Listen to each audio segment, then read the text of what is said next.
Now here's the part that requires a little bit of judgment. Okay, I'm going to add honey. The recipe calls for, I think, a half a cup of honey.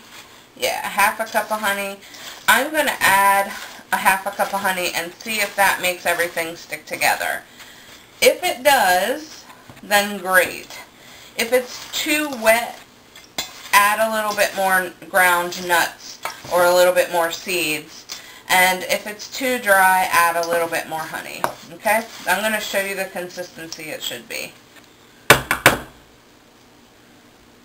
Now, I cleaned my hands right before I cooked because I knew that I was going to be doing it this way.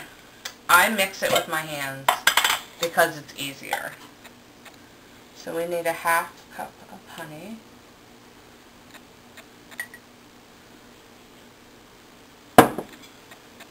Now I try to spread it out as best you can because if you've ever cooked with honey, it's just really hard to get it to spread out.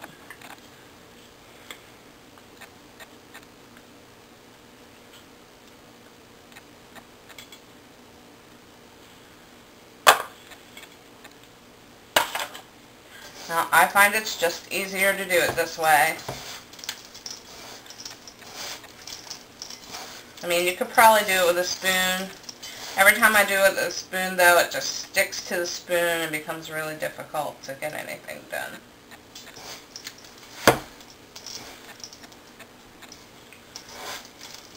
Now, the consistency you want is, I always think of snow. Now, if you've ever played out in the snow as a kid, or even now, did you ever get down to the bottom of the snow during a snowball fight and you're down close to the rocks, but you can still make a snowball, or down close to the dirt?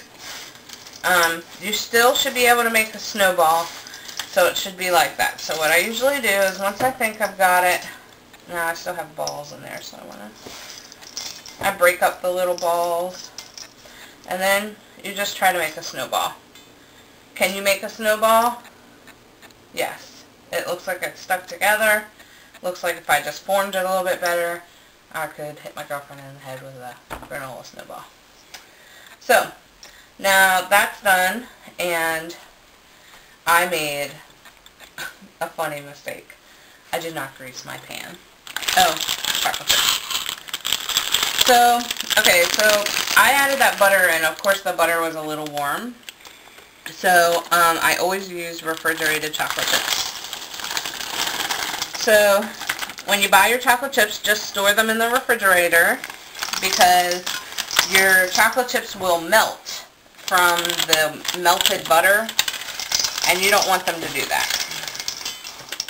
So you still should be able to make a snowball from here, but of course it will be more rocky now, right?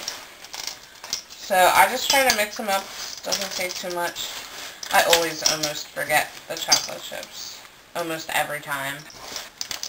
And then I realize when I go to put it in the pan. So you can see the chocolate chips don't melt very easily.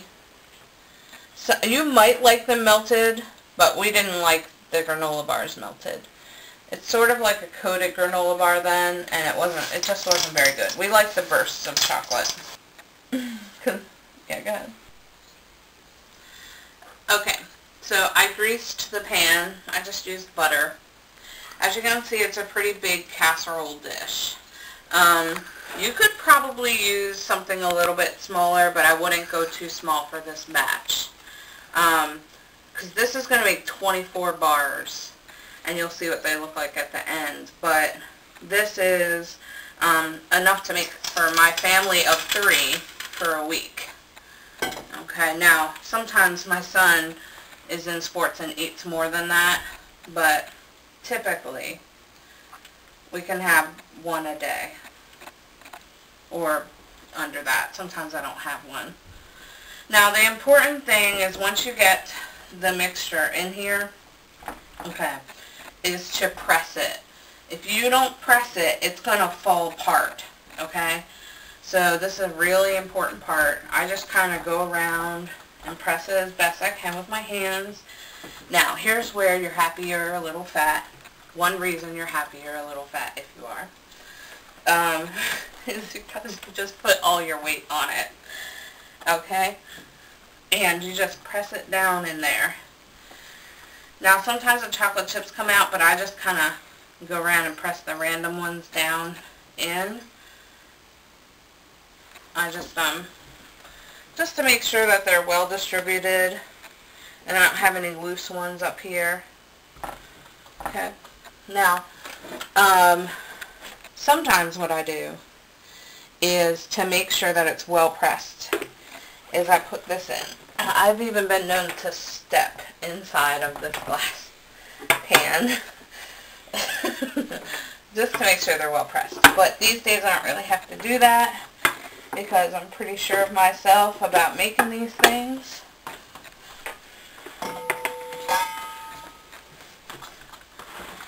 So if you have a smaller pan that fits in, usually they come in a set. And there goes my phone. Okay, so now that I did tech support for my beautiful girlfriend's dad, I had to make sure that you push the edges down of your pan because essentially when these come out, you're going to let them cool and then you're going to cut them up. So you want them as flat as you can get them, as you can manage, and I guess as you have patience for. So after I push it with the pan, I usually push down the edges. Now I forgot to say in the beginning that I preheated my oven for like 350 degrees. I don't even know if that's the temperature in my recipe. Actually it says 325. But, you want to put this pan in there for 15 minutes. I set a timer so I don't forget. And then you want to take it out and let it cool for another 15-20 minutes. And then I'll show you from there. Okay, so I pulled my granola bars out of the oven, and I just have them out here on the table. There's a thing underneath keeping them off the table. As you can see, they're kind of puffy. I didn't want you to get scared because the first couple of times that happened I thought I was doing something wrong. It's normal. And see how the edge is golden brown? That's as long as you want to cook it. Different ovens take different times, but that's how you know it's done. See that little golden on the edge is plenty cooked. Because any more golden than that, they're going to be a little hard. And you'll figure out exactly what's perfect for you. Alright, so now these are cooled down so I can touch them. They're still a little warm. But if you cut them when they're still a little warm, it's a little bit easier. If you wait until they're all the way cold, they're sometimes a little too hard and you're struggling to cut. So, I just essentially try to cut them into even squares. Now you can see it's kind of mushy. I am not going to scoop them out of this pan. I am just going to make cuts. That's it. These are soft and chewy this week. So that means I cooked them just right because everybody here likes them kind of falling apart. So you can see I got 3 full containers like that out of that batch. See? It's a granola bar. I mean, it doesn't look as pretty as the ones you would buy in the store, but if you're going hiking or camping or if you've got kids, they can just come and grab one. I know my son likes to take them to school, so there you go. I pack them tightly in these containers, and that's it.